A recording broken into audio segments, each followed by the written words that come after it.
Thank you for staying with us. Untiring is how best to describe the approach of Governor Babagana Zulum of Borno State to governance. On Monday night, Governor Zulum showed up unannounced at the General Hospital in Bama for an on-the-spot monitoring of healthcare services and workers. After his assessment of the hospital, Governor Zulum sought to know from the medical doctor and nurses the challenges facing them. This is a kind of unusual approach to governance in Nigeria. Governor Zulum is not a conventional governor.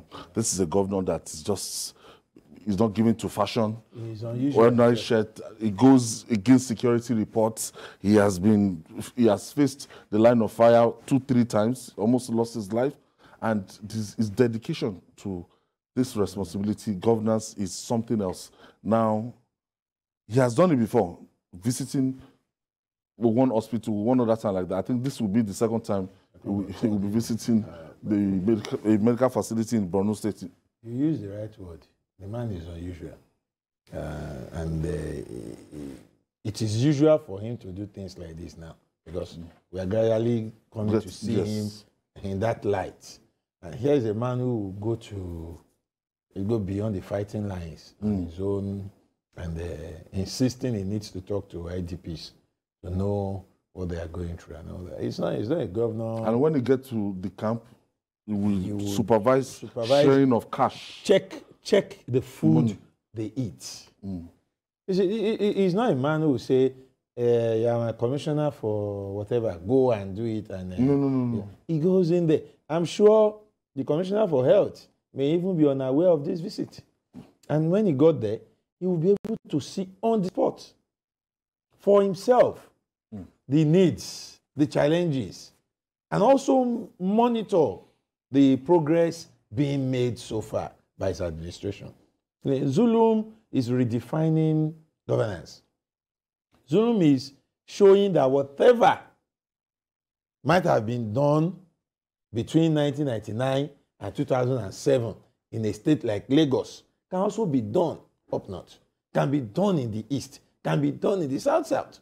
He's showing that governance is not restricted. I mean, good governance is not restricted to a particular part of the country or to cannot be given only by certain people. We've seen governance that people are talking about today in Lagos. And it is almost becoming something like, oh, it could not have happened elsewhere. Now somebody is saying it can be done. And he's doing it. He is not only offering the people development. A war-torn state, mind you, a state badly hit by the insurgency. He is going everywhere, building roads, giving back schools to communities that have lost their own, and inspecting these building mega schools. I saw a picture of a school he built in Maiduguri. I was wondering, those are the Lagos prototypes. Yeah, and then putting it there. Other states are now being challenged beyond what we had before. What we had before was, you should have done this. Now what we are having now is, can you see this being done? Other states should emulate the guy. He's doing wonders. I've met a couple of governors, and that's before you see them. But Babagana Zulum is simple approach to everything. It's like right on the Aminu Masari.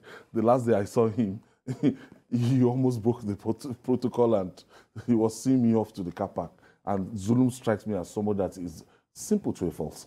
It's not unusual, really, because maybe going by his background as an academic, as a former lecturer, he's someone who has related with the people for a long time and hasn't allowed the temporary perks of office to overwhelm him. I mean, of course, we practice democracy, but it must be responsive and responsible democracy, not democracy of oligarchs or democracy of people ensconced. And the point I was trying to make in their offices. a regular governor, a usual governor in Nigeria, they are not accessible people. That's what I'm saying. We They are should not have people you can walk. We should have no. Those are imperial governors. They are not governors. You Those can are say, imperial governors. I want to see yes, Mr. Governor. Those are imperial governors. You see, those are people. Those are people. You see, You cannot. the unfortunate thing is that we don't know. Democracy is government of the people, for the people, and by the people. So every step of the way is about the people. You cannot be detached from the people and claim to be serving the people. That's the example that Governor Zulum, and of course, well, he's not the first governor to do so. A number of governors over the years since 1999 have done so in different states. So definitely, it's the kind of governance we would like to see. Governors who demystify that position, simplify that position, this position, make that position accessible. It's just about 4 years. If God helps you, and then the people vote you again, another 4 years, in 8 years, you'll be forgotten. So, you see, I wonder all of this imperial courage and treating the people to scorn. It's just a matter of 8 years. And you have become a relic, a forgotten part of the people's history. So if you don't try to make a mark on the lives of the people, if you are not accessible, if you are not responsible, if you are not responsive, it is just a matter of time. The people are taking record. And you know what? Time will come when history, posterity will judge how you impacted on the lives of the people who voted you in.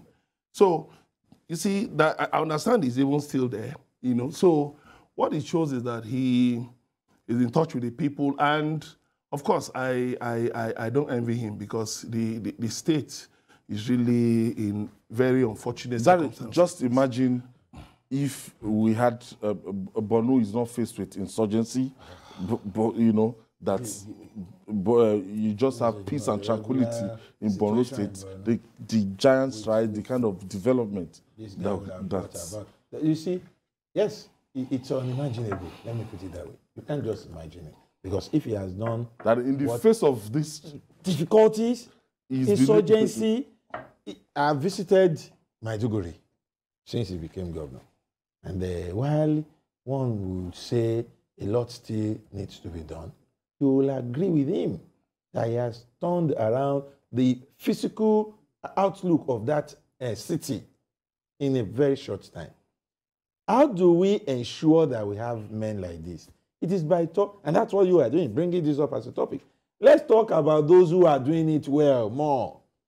That's a way to challenge those who are not doing it. So ahead of 2023, we need to choose leaders that we love. Now that will be accessible. Do you know we have a problem in this country before? You don't find much of exemplary persons in governance. Now we are seeing people we can talk about. Now we are seeing people we can say, look at what they've been able to do. The more of such people we talk about, the better for us, because we are sending messages to those who are not doing it right. Remember, I was talking about people who are imperial, people who sort of fortify themselves against the people. It's a matter of time. Gone are those days when the people's vote means nothing. The people who vote counts now. You need them. You need them. 4 years. With the effort of INEC so far, the only way you can rig is you still have to buy the vote of these same people. These people. So it is easy for me. You want to buy my vote and I just don't like you. I'll collect your money if you offer it by force and still refuse to vote for you. Or they will simply reject your money. Say, go with your money. We don't even want you. So it will be difficult, I say it, except something totally goes wrong, for people to reject the likes of Zulum.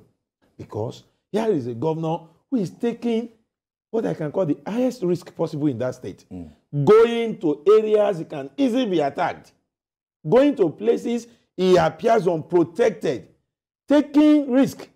All because he wants to be sure what he wants done is being done right. Okay, So, I think I have my first caller.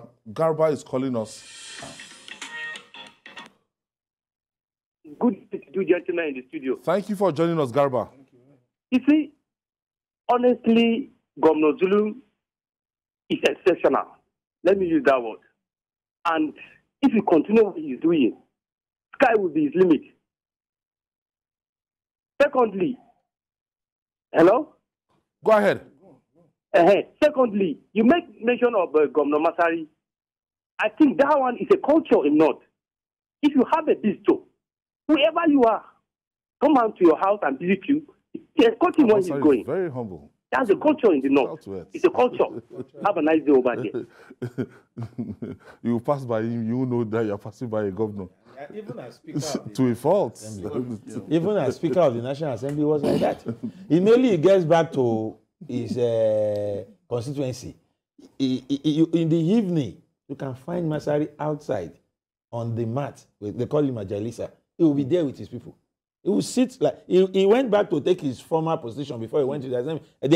He will sit down with them, eat suya with them, take granite, eat dabino, and discuss politics. And we're not saying you should come and fake it, though. Don't do it during the election. Just that do one it you start eating onions. Popcorn. No, not the one that you leave your election purposes. You leave your constituency and go to Oshodi or go to Enugu bypass. Yes. Start eating corn that you throw away immediately get into your car. As if we don't know. Or drinking gari as an honorable member. Or you go to the school feeding program. And sit down.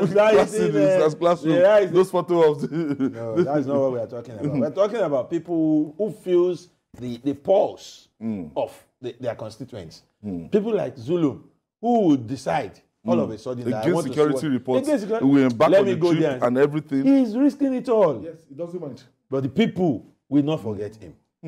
The people will not forget. That's the kind of person you bring money and ask people to vote against, and they will say no. Sorry. We will vote for him.